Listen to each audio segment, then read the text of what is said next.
Hello guys, ഇന്ന് നമുക്കൊരു cute simple trinket dish ഉണ്ടാക്കിയാലോ? ഈ പിൻട്രസ്റ്റിലൊക്കെ കാണുന്ന പോലത്തത്. ആദ്യം തന്നെ ഈ ക്ലേ ഒന്ന് ഫ്ലാറ്റൻ ചെയ്തെടുത്തിട്ട് അതിലൊരു ഹാർട്ട് ഷേപ്പ് നമുക്ക് കാവ് ചെയ്തെടുക്കാം. അത് പിന്നെ വരച്ചെടുക്കാൻ ഹാർട്ട് ഷേപ്പ് തന്നെയാണല്ലോ ഏറ്റവും സിമ്പിൾ. അത് കഴിഞ്ഞിട്ട് ഈ ഹാർട്ടിനെ അവിടെ നിന്ന് ഇളക്കിയെടുക്കാൻ ഞാൻ ശരിക്കും പാടുപെട്ടു. ശരിക്കും പരത്തുന്നതിന് മുമ്പ് അടിയിൽ കുറച്ച് വെള്ളം പുരട്ടിയിട്ടുണ്ടായിരുന്നെങ്കിൽ പെട്ടെന്ന് ഇളകി വന്നേനെ. ഇതുകൊണ്ടൊന്നും ഡിസ്കറേജ് ആവരുത്. എങ്ങനെയെങ്കിലും അവിടെ നിന്ന് ചുരണ്ടി എടുത്തിട്ട് നമുക്ക് അടുത്ത സ്റ്റെപ്പിലോട്ട് പോകാം. ഈ ഡിഷിൻ്റെ സൈഡ്സ് ഒട്ടിക്കുന്നതിന് മുമ്പ് നമ്മൾ ആ ഹാർട്ടിൻ്റെ അരികുകളെല്ലാം ജസ്റ്റ് ഒന്ന് സ്കോർ ചെയ്ത് കൊടുക്കണം.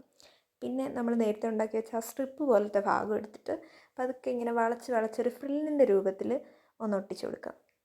ഇച്ചിരി പൊട്ടിപ്പൊളിഞ്ഞ പോലെയൊക്കെ ഇരിക്കും, പക്ഷേ കുഴപ്പമില്ല, ശരിയാക്കി എടുക്കാം. റൗണ്ട് ടിപ്പുള്ള ഒരു സാധനം വെച്ചിട്ട് എല്ലാം ഒന്ന് ജോയിൻ ചെയ്തെടുക്കാം. പിന്നെ നമുക്ക് ഇഷ്ടമുള്ള കളറ് ബോർഡറിന് കൊടുക്കാം. ഞാനിവിടെ സൈഡ്സിന് ഒരു ബേബി പിങ്ക് കളറും അതുപോലെ ബേസിന് ഒരു വൈറ്റ് കളറുമാണ് കൊടുക്കുന്നത്. ഇപ്പോൾ ഇത് ഇച്ചിരി ബോറിംഗ് ആയിട്ട് തോന്നുന്നുണ്ട് വൈറ്റിൽ ബേബി പിങ്ക് വെച്ചിട്ട് കുറച്ച് ഡോട്ട്സ് കൊടുക്കുന്നുണ്ട്. അതുപോലെ ഈ സൈഡ്സിൽ വൈറ്റ് വെച്ചിട്ടും ഡോട്ട്സ് ഇട്ട് കൊടുക്കാം.